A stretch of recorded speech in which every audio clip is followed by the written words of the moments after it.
हारो मानुष तन दुर्लभ है साधु सो भूल बुझारो नाम वाला पूरे धारो साधु भाई कृष्ण माला पूरे धारो। यो पद कस्तो हो? चार पदार्थ पाए अमूलक।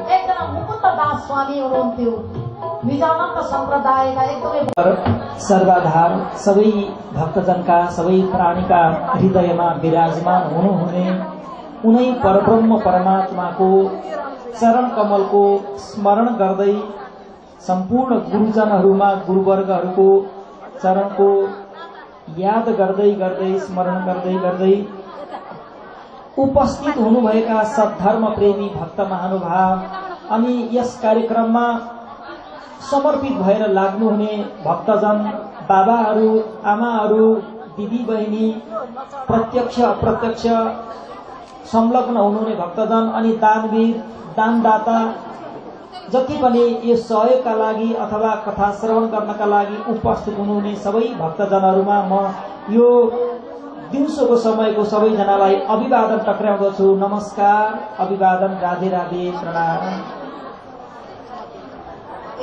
आदरणीय भक्तजन, हामी श्रीमद् भागवतको दिव्य कथा प्रसङ्गहरू आनन्दपूर्वक यो पण्डाल मुनि बसेर श्रवण गरिरहेका छौं अनि यसको मुख्य उद्देश्य बुझिसक्नु भएको छ। अब त उद्देश्य पनि पूरा हुन आँटिसक्यो। सबै पितृहरूको उद्धार होस्, पितृहरूको उद्धारका साथसाथै हाम्रो पनि उद्धार होस्, सबैमा सद्भाव, सबैमा भाइचारा, सबैमा प्रेम शान्ति अहिंसाको विकास होस्। भक्तजन, प्रेम अहिंसा शान्ति सुख सबैमा विकास होस् भन्ने यो कार्यक्रमको लक्ष्य रहेको छ। आमाहरू हल्ला गर्न थाल्नुभयो, एकछिन हल्ला नगर्नु न। हजुरहरू हामी अब यत्रो घर छोडेर आयौँ, घरमा हजुरहरू हेर्नु कति काम गर्नुहुन्थ्यो, काम छोडेर आउनुभयो। अब यहाँ बसेपछि घरको कुरा गरौँ, मान्छेको कुरा गरौँ भने हजुर यहाँ बस्नुभएको छ, घरको चिन्तन गरेर घरको कुरा गरेर के गर्नु, पुगिँदैन। घर अहिले काम लाग्दैन। एकछिन हजुरहरू सबै छोडेर आउनुभयो, एकछिन यहीँ बसिबक्सेला। यहीँ बस्ने मात्र होइन, यहीँको ध्यान चित्त लगाइबक्सेला। एकछिन म हजुरहरूसँग यही अनुरोध गर्दछु, एकछिन हामी केही वचन श्रवण गरौँ, जुन वचन हाम्रो जीवनमा काम पनि लाग्न सक्छ। काम लाग्छ नै म भन्दिनँ, काम लाग्न पनि सक्छ। लाग्यो भने हामी जीवनमा उतारेर त्यस अनुसार चल्यौँ भने हाम्रो कल्याण हुन्छ। किन भन्दा यहाँबाट बोलिएका वचनहरू शास्त्रका कुरा हुन्छन्। शास्त्रका कुरा भनेका हाम्रा लागि बताएका कुरा हुन्, मनुष्य कल्याणका लागि।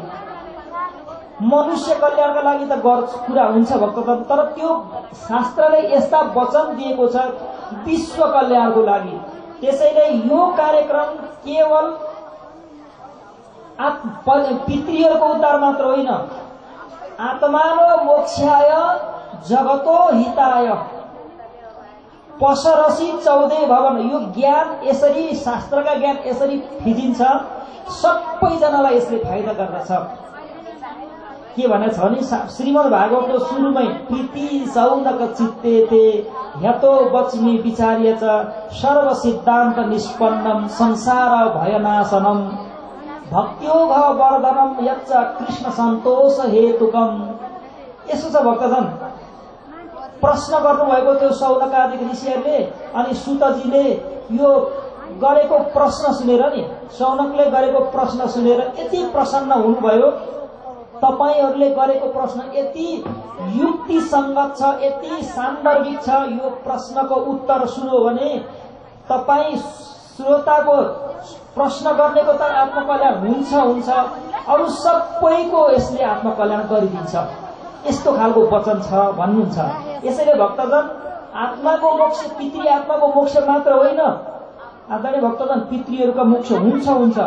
हाम्रो चाहिँ मोक्ष चाहिएन, हामीलाई मोक्ष को आवश्यकता परेन र पर्छ भक्तजन। हाम्रो पनि मुक्ति हुनुपर्छ। मुक्ति भनेको सुखको स्थान प्राप्त गर्नु हो, सुख प्राप्त गर्नु, सुखको ठाउँ प्राप्त गर्नु मोक्ष हो। अहिले हामी मोक्षमा छैनौँ। अहिले त हामीलाई चारतिरबाट बन्धन छ। हामी चारतिरको समस्या र सङ्कटबाट पीडित छौँ। हामीलाई मोक्ष चाहिएको छ, मतलब सुख चाहिएको छ, आनन्द चाहिएको छ, प्रेम चाहिएको छ, शान्ति चाहिएको छ, सत्य चाहिएको छ, ज्ञान चाहिएको छ, जीवन चाहिएको छ। यहाँ भक्तजन हामीलाई के यहाँ संसारमा जीवन छैन भक्तजन। यहाँ संसारमा जीवन छैन, यहाँ संसारमा प्रेम छैन भक्तजन, यहाँ संसारमा आनन्द छैन। त्यसैले जहाँ जाँदाखेरि हामीलाई प्रेम, शान्ति, आनन्द, सद्भाव प्राप्त हुन्छ हो, त्यो मोक्ष हो। त्यो प्राप्त गर्न हामी चाहन्छौँ। एकछिन भए पनि हेर्नुहोस् त, हामी आनन्दपूर्वक आनन्द प्राप्त गर्नका लागि, शान्ति प्राप्त गर्नका लागि, सुख प्राप्त गर्नका लागि घरको एकछिन सबै व्यवस्था छोडेर यहाँ आएका छौँ। त्यसैले भक्तजन यो आनन्द, प्रेम, शान्ति प्राप्त गर्नका लागि श्रीमद् भागवतले हामीलाई बताइरहेको छ। मैले एउटा हिजो प्रसङ्ग सुरु गरेको थिएँ, म त्यसलाई थोरै जोड्न चाहन्छु, कनेक्ट गर्न चाहन्छु। के जोड्न चाहन्छु भने कृष्णको यहाँ कथा चलिरहेको छ। कृष्ण भनेको आकर्षणको शक्ति हो, कृष्ण भनेको म्याग्नेटिजम हो, कृष्ण भनेको एउटा चुम्बकीय शक्ति हो। कृष्णले तान्दछ। म हजुरहरूसँग बताउँछु ल। कृष्ण भनेको आकर्षण, कर्षति ती कृष्ण जसले तान्दछ हो। यो कृष्णको कथाले सबै भक्तहरूलाई तान्दछ। जसरी त्यो वृन्दावनमा कृष्णको वंशी बज्दाखेरि सारा गोपी मात्र होइन, गोप मात्र होइन, पशु पक्षी पनि, गाई बस्तु पनि, सबै जंगलका चराचुरुङ्गीहरू पनि कृष्णको वंशीको आवाजतर्फ दगुरिरहेका थिए। कृष्णको आवाज सुनेर सबै अलमस्त भइरहेका थिए, मग्नमस्त भएका थिए। हो कृष्णको त्यो वंशीमा आवाज छ, भगवानको शब्दमा, भगवानको पुकारमा त्यस्तो आकर्षण हुन्छ। यसैले कृष्ण 11 वर्षको हुनुभयो अनि 11 वर्षको उमेरमा त बर्थडे मनाइन्छ, जन्मदिन मनाइँदैन र? जन्मदिन मनाइन्छ। मैले हिजो एउटा प्रसङ्ग पनि सुरुवात गर्दै थिएँ। जन्मदिन आज हामीले बिगारिरहेका छौँ। जन्मदिन भनेर हामीले नाना थरीका, नाना भाँतीका काम गर्दछौँ। हामी पाश्चात्य संस्कृतिलाई चाहिँ अलिकति पक्ष पोषण, अलिकति भरण पोषण गरेर त्यसलाई चाहिँ अलिकति बढावा दिन गइरहेका छौँ। हाम्रो धर्म संस्कृति बिस्तारै लोप भइरहेको छ। हाम्रो धर्म संस्कृति मैले सुरुदेखि नै भनिरहेको छु भक्तजन, जुन समाजको जुन देशको आफ्नो मौलिक संस्कृति परम्परा हुँदैन नि, त्यो समाज, त्यो संस्कृति, त्यो देशको अस्तित्व रहँदैन। एक दिन अर्कोमा विलय भएर जान्छ। यसैले भक्तजन हाम्रो आफ्नो मौलिक संस्कृति छ, परम्परा छ, संस्कार छ। हाम्रो त हेर्नुहोस् 4 जात 36 मतलब सब धेरै फुलबारी हो। यहाँ डाइभर्सिटी छ, धेरै धेरै प्रकारका हामी जात, जाति, भेषभूषा, रंग, वर्ण, धर्म, समुदाय धेरै छौँ। तर सबै नेपाली हौ। नेपालीको एउटा कल्चर छ, नेपालीको एउटा संस्कृति छ, संस्कार छ। हाम्रो जन्मदिन मनाउँदा के गर्थ्यौं, के गर्ने चलन छ भन्दा नि भक्तजन, जन्मदिन मनाउँदाखेरि हामी यहाँ बाबा आमा पनि हुनुहुन्छ। हुन त बाबा आमाले भनेको कुरा आजभोलि छोराछोरीले मान्ने पक्षमा छैनन्। तपाईले भन्नुभयो, अहिले म भन्दैछु तपाईलाई कसरी बर्थडे मनाउने, त्यो विषय तपाईले छोराछोरीलाई सुनाउनु भयो भने मान्दैनन्। बाबाहरू उहिलेका कुरा खुइलिसके, यस्ता कुरा नगर्नुहोस्, त्यो ओल्ड भइसक्यो, पुरानो भइसक्यो, अब हामी यस्ता मान्दैन। हामी त जे पश्चिमी सभ्यताले हामीलाई बताउँछ, साथीहरूले जे गर्छन् हामी त्यही गर्छौँ भनेर अब तपाईँको कुरा मान्ने पक्षमा छैनन्। किन भन्दाखेरि हामीले अलि छाडा छोड्दै गइरहेका छौँ। समादरणीय भक्तजन, हाम्रो संस्कृति अनुसार त के छ भने नि चलन, बिहान नुहाई धुवाई गर्ने। आज मेरो बर्थडे मानु है, मानु, आज त होइन, मेरो चाहिँ आज जन्मदिन हो भने म बिहान उठ्छु, नुहाई धुवाई गरेर शुद्ध पवित्र वस्त्र लगाएर भगवानको मन्दिरमा, घरमा छ भने मन्दिरको थान छ, मन्दिर छन् भने मन्दिर अगाडि जान्छु। मन्दिर पुराण की नवाह ज्ञान महायज्ञ की श्री परमात्मने नमः। श्री परब्रह्मणे नमः।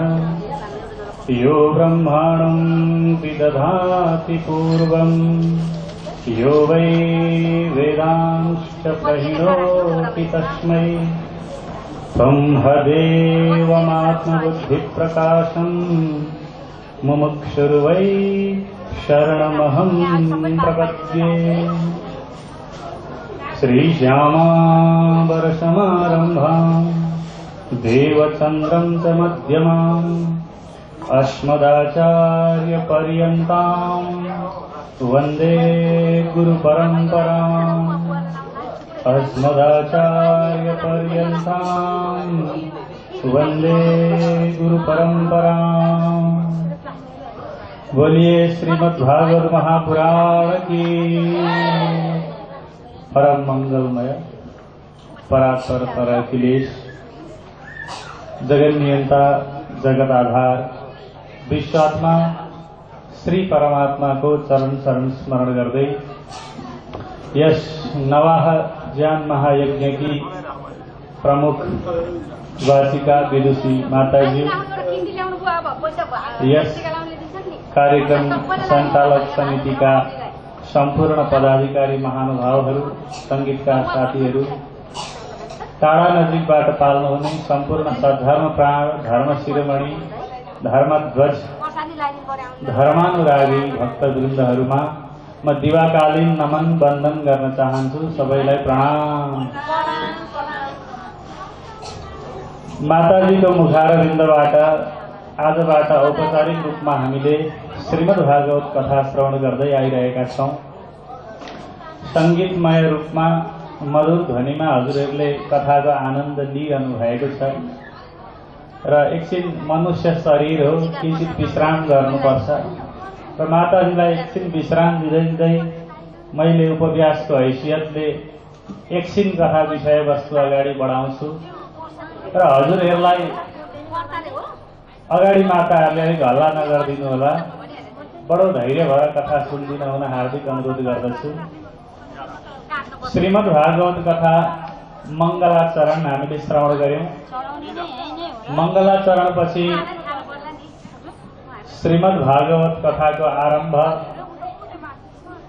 सुतजीले शौनकादि समक्ष गर्नुभयो र सुतजीले शौनकादिलाई कथा सुनाउँदा सुकदेव र परीक्षितको उपाख्यानलाई कोट्याउने प्रसंग अगाडि बढ्छ। यहाँ वक्ता, प्रवक्ता, उपवक्ता तीन चरणमा श्रीमद्भागवत कथा अघि बढेको छ। मूल वक्ता सुकदेवजी हुनुहुन्छ, दोस्रो वक्ता सुतजी हुनुहुन्छ अनि सुतजीका पनि तेस्रो वक्ताका रूपमा हामी उपस्थित भएर हजुरहरूलाई कथा सुनाउँछौं। बीचबीचमा विदुरजी आउनुहुन्छ, त्यसै गरेर विभिन्न महात्माहरू आएर कहिले नारदजी आउनुहुन्छ। विभिन्न महापुरुषद्वारा एउटै भागवत कथा सुनाइन्छ। तो भागवत कथा, भागवत भनेको के हो यसमा हामी जानेछौं, आज विचार गर्नेछौं। मनुष्य जीवनको लक्ष्य, भागवत कथा अनि भक्तिको प्रयोजन इत्यादि विषयको पेरीफेरीमा रहेर हाम्रो चर्चा रहनेछ अहिले। र आजको कथाको विषय प्रथम स्कन्धदेखि लिएर तृतीय स्कन्धको मनुकर्दम संवाद पर्यन्त रहने हो। तर विषय वस्तु लाँदै जाँदा हामी कहाँसम्म पुग्छौं हजुरहरूलाई म समग्रमा अहिले प्रथम स्कन्धको भूमिका सुनाउँछु। सर्वप्रथम प्रथम अध्यायमा हामीले नैमिषारण्य क्षेत्रमा सुतजी र शौनकादि ऋषिहरूको समागम भएको र 1000 वर्षसम्म चल्ने स्वर्गलोकको कामना गरेर आरम्भ गरिएको यज्ञको विषयबाट कथा अघि बढेको सुन्यौं। दोस्रो अध्यायमा भगवत भक्तिको महात्म्य, संसारमा सबैभन्दा ठूलो कुरो के हो मनुष्य जीवनमा भन्दा भगवत भक्ति हो। मनुष्य र अन्य प्राणीमा भेद छुट्याउने कुरो पदार्थ भनेकै भगवत भक्ति र धर्म रहेछ। कथामा पनि हामीले सुन्यौं, आहार निद्रा भयमैथुनञ्च सामान्यमेतत् पशुभिर्नराः धर्मो हि तेषाम् अधिको विशेषः धर्मेण हीनं पशुभिः समानः। खाने, पिउने, घर बनाउने, सन्तान उत्पादन गर्ने, सुत्ने इत्यादि क्रिया पशुले पनि गर्छ, मनुष्यले पनि गर्छ। यति मात्रै पुरुषार्थ होइन। पूर्वीय दर्शनले हामीलाई पुरुषार्थ चतुष्टयको व्याख्या गरेको छ। धर्म, अर्थ, काम अनि मोक्ष। धर्म, अर्थ, काम, मोक्ष मध्येमा धर्मद्वारा मोक्षको सिद्धि चाहिँ सबैभन्दा ठुलो पुरुषार्थ हो भनिएको छ। कृष्ण कन्हैयालाल की श्रुति अवतरण हुन्छ मोक्ष साधनमेव परम पुरुषार्थम। पुरुषार्थ त्यो हो जसद्वारा कैवल्य मुक्ति प्राप्त गरेको होस् जीवले, शाश्वत शान्ति प्राप्त गरेको होस् जीवले, पूर्ण स्वतन्त्रता प्राप्त गरेको होस् जीवले, पूर्ण शक्ति र उत्साह प्राप्त गरेको होस् जीवले। र त्यसको एकमात्र माध्यम भनेको धर्म हो, अध्यात्म हो। धर्मेण हीना पशुभि समान, धर्मरहित जीव पशु समान हो भन्दै भगवानको भक्ति गर्नुपर्ने र धर्मभित्र धेरै विधि विधानहरू बताइएको छ। हाम्रो वेदो किलो धर्ममूलमबाट सुरु हुँदै जाँदा विभिन्न किसिमका वैदिक यज्ञहरू, श्रुतिमा कथिएका श्रौत यज्ञहरू, स्मृतिमा बताइएका स्मार्त यज्ञहरू र विभिन्न कर्मकाण्डका पद्धतिमा हजारौं विधि विधानहरूको व्याख्यान छ। श्रीमद् भागवत महात्म्यमा हामीले श्रवण गर्न पाउँछौं, ऋषिभिर बहवो लोके पन्थान प्रकटीकृता श्रमसाध्याश्चते सर्वे प्रायः स्वर्गफलप्रदा। शौनकादिहरूले नारद समक्ष भन्दछन्, ऋषिहरूले हाम्रो भारतवर्षमा धेरै विधानहरू, धेरै मार्गहरू प्रशस्त गर्नुभयो। ध्यान दिएर सुन्नुहोला, धेरै मार्ग प्रशस्त गर्नुभयो। त श्रमसाध्याश्चते सर्वे, प्राय मार्गहरू श्रम साध्य छन्, बहुत दुःखले गर्नुपर्छ। र पनि के मात्रै पाइन्छ भने स्वर्गको फल पाइन्छ। बडो कठिन साधना गरेर पनि जीवले स्वर्ग प्राप्त गर्छ। स्वर्ग पाउनु आत्माको उद्धार हुनु होइन है भक्तजनहरू। स्वर्ग प्राप्ति गर्दा जीवको कल्याण हो भन्न मिल्दैन। भगवानले श्रीमद् भगवत गीतामा भन्नुभएको छ, स्वर्ग गइसकेपछि फेरि फर्केर आउनु पर्दछ। फललाई, कर्मको फल भोगिसकेपछि हामी फेरि स्वर्गबाट धरतीमा पुनर्जन्म, पुनर्मरण, पुनरपि जननम पुनरपि मरणमको स्थितिमा पुनः आउनु पर्दछ। त कैवल्य शान्ति, कैवल्य मुक्ति, मोक्षको साधन चाहिँ के हो त भन्दाखेरि अब भगवत भक्तिको महात्म्य। भज गोविन्दम भज गोविन्दम, गोविन्दम भज मूढमतेको प्रसङ्ग सुन्यौं। कलियुगमा त अझै धेरै यहाँ विधि विधानलाई पालन गर्न नसक्ने समुदाय छ कलियुगमा। कलिको सबैभन्दा ठुलो धर्म भनेकै भक्ति हो। भक्तिमा पनि कृष्ण भक्ति हो। कलौ भक्ति कलौ भक्ति भक्त्या कृष्ण पुरस्थितः भागवत महात्म्यमा आउँछ। कलियुगमा केवल कृष्ण भक्तिद्वारा, कृष्णमा प्रेम गर्नाले मात्रै कल्याण प्राप्त हुन्छ, सान्निध्य, भगवानको सान्निध्य प्राप्त हुन्छ। भगवत भक्तिको महात्म्य हामीले दोस्रो अध्यायमा श्रवण गर्यौं। अनि तेस्रो अध्यायमा, प्रथम स्कन्धको तेस्रो अध्यायमा गएर विभिन्न अवतारको वर्णन भर्खरै हामीले सुन्दै थियौं। 24 अवतार हुने कुरा बताइयो, तर भगवानको 24 मात्रै अवतार हुँदैनन्, अनन्त अवतारहरू भइरहेका छन्, हो कि होइन त? र हामी प्रत्येक महात्माहरू भगवानको अवतारै हो। भगवद गीतामा ईश्वर सर्वभूतानां हृदयैर्विमतिष्ठति भ्रामयन् सर्वभूतानि यन्त्रारूढानि माया भन्नुहुन्छ भगवान। परमात्मा आत्माको रूपमा सबै प्राणीमा स्थित हुनुहुन्छ, सबै मनुष्यमा, सबै जीवमा स्थित हुनुहुन्छ।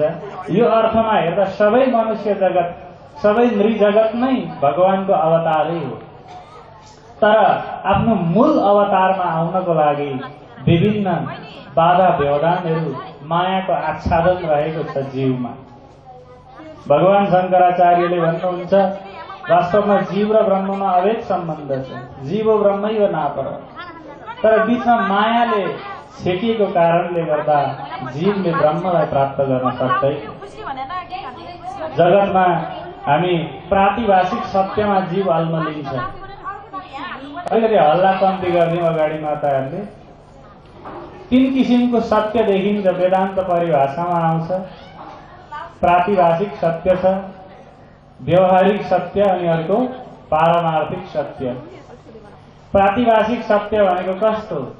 झुकिन्छौँ नि हामी, बाटामा पानी देखिन्छ तर जाँदा त्यहाँ हुँदैन, देखिँदै गर्दाको सत्य त सत्यै हो नि, हो कि नि? कहिलेकाहीँ हामीलाई अँध्यारोमा डोरी देख्दा सर्प जस्तो लाग्छ, त्यो प्रातिभाषिक सत्य हो। यस्तो भ्रममा प्रातिभाषिक सत्यमा हामी अल्मलिरहेका छौँ। अर्को व्यवहारिक सत्य छ। व्यवहारमा हेर्दा सत्य जस्तो छ, जस्तो यो हाम्रो शरीर, संसारका सम्पूर्ण क्रियाकलापहरू केवल व्यवहारिक सत्य हुन्, वास्तवमा यी असत्य हुन्। व्यवहारमा हेर्दा हो जस्तो छ, तर पछि त्यो हुँदैन। केही कालमा त्यो क्षीण भएर जान्छ। यसलाई व्यवहारिक सत्य भन्छ वेदान्तमा।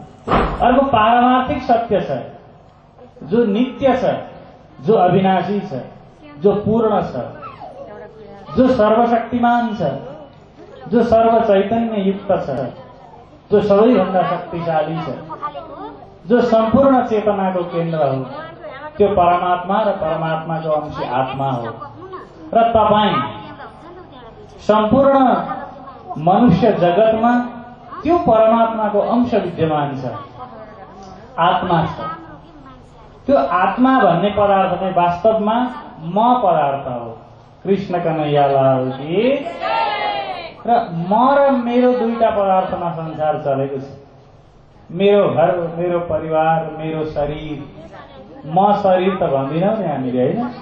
त्यो हात भन्दा म हात भन्छौँ, मेरो हात भन्छु त म अर्कै रहेछु नि त, हो कि नि त? मेरो टाउको भन्दा म त अर्कै रहेछु नि त। त्यो म पदार्थ आत्मा हो। आत्मा सच्चिदानन्द हो। आत्मा सच्चिदानन्द भएपछि तपाईँ सच्चिदानन्द हुनुभयो कि भएन? भन्नुहोस् त। आत्मा सच्चिदानन्द भएपछि तपाईँ सच्चिदानन्द हुनुभयो कि भएन? अरे परमात्मा पनि सच्चिदानन्द हुनुहुन्छ। सच्चिदानन्द रूपाय विश्वोत्पत्त्यादि हेतवे अभेद भोगी भएन? त बीचमा केले छेल्यो त? माया जवलिका छिन्नम भागवतमा आउँछ। मायाले अलिकति ढाकिदियो। र आत्माको विषय के हो? हेर्ने सबैको आफ्नो विषय हुन्छ नि। आँखाको विषय भनेको रूप हो। आँखालाई जहिले हेर्न चाहिरहन्छ, हो कि होइन? छालाको विषय स्पर्श हो। छालालाई स्पर्श सुख चाहिन्छ। जिब्रोको विषय भनेको रस हो। उसलाई मिठा मिठा खानेकुरा चाहिरहन्छ। त्यस्तै प्रकारले मनको विषय हो। इन्द्रियमा म धेरै बेर गइन। इन्द्रियदेखि भित्र अन्तस्करण छ। मन, बुद्धि, चित्त, अहम। मनको विषय हो संकल्प विकल्प। विभिन्न कुरा आइरहन्छ मनमा, हराइरहन्छ, हो कि होइन? एक एक क्षणमा कति हो कति कुरा आउँछ। बुद्धिको विषय हो निश्चय, निश्चित गर्नु। मनमा आएका हजार संकल्पलाई एउटालाई निष्कर्षमा ल्याउनु। चित्तको विषय हो चिन्तन गर्नु, चितवनी गर्नु। र अहम भनेको स्वयं आत्मा हो। आत्माको विषय हो आनन्द। कृष्ण कन्हैयालाल की हो। यो आनन्द रूपी आत्मालाई जानेपछि अब तैत्तरीय उपनिषदमा बोल्नुहुन्छ ऋषि, आनन्दम ब्रह्मणो विद्वान् न विभेति कदाचन। आनन्द रूप ब्रह्मलाई जानेपछि जीव कसैसँग डराउँदैन। जीव ब्रह्ममय हुन्छ। त्यही भएर आत्मालाई श्रुतिमा ब्रह्म पनि भनिएको छ। अयम आत्मा ब्रह्म, आत्मै ब्रह्म हो। कतिखेर जब जीवले बोध गर्छ म सच्चिदानन्द रूप हुँ, म आत्मा हुँ, बुझ्नुभयो? त्यो आत्माको विषय आनन्द रहेछ नि। र शरीरमा आत्मा बसेकोले गर्दा शरीरधारी जीव पनि नित्य आनन्दको खोजी गर्छ। कृष्ण कन्हैयालाल की। आनन्दको खोजी गर्नु तपाईको नैसर्गिक अधिकार हो, तपाईको प्रकृति सिद्ध अधिकार हो। यो कुरो सिद्ध हो कि भएन? आनन्दको खोजी गर्नु, सुखको खोजी गर्नु आत्माको जीवको नैसर्गिक अधिकार हो। आनन्दको खोजी गर्नु पर्छ। यतिमा आइपुग्यो। अब आनन्द खोज्ने, तर कहाँ खोज्ने? हेर्नु है, हराएको छ जङ्गलमा, आएर बजारमा खोज्दा भेटिन्छ? आत्मासम्म कुरा आइपुग्यो नि। अब आत्माको खोजी जीवले अज्ञान दशामा संसारमा गर्यो। घर बनाउँदा पो आनन्द हुन्छ कि घर बनायो, जमिन किन्दा पो आनन्द हुन्छ कि जमिन किन्यो, बिहे गर्दा पो आनन्द हुन्छ कि बिहे गर्यो, सन्तान उत्पादन गर्दा पो आनन्द हुन्छ कि गर्यो? छैन आनन्द। जागिर खाँदा पो आनन्द हुन्छ कि खायो? छैन, हो कि नि त? सबै प्रपञ्च मात्र विषय हो। अनि जीवले खोज्न जानेन, खोज्न चाहिँ गयो तर अन्त गयो। श्रुतिले के भन्छ यहाँनिर? उपनिषदले के बोल्छ? ऋषिहरू बोल्नुभयो। एक जीवहरू न प्रजया धनेन त्यागेनैक अमृतत्व मानसु। न प्रजाले सुख छ न धनले सुख छ। शरीर संसार र व्यवहारको त्याग गर अनि आत्मातिर फर्क त, कतै आनन्द भेटिन्छ कि। कृष्णको नैयालाल की। सांसारिकता, भौतिकता, विषयवादबाट माथि उठेर जीव जब अध्यात्मवादमा केन्द्रित हुन्छ तब केही आनन्दको आंशिक अनुभूति हुन थाल्छ उसलाई।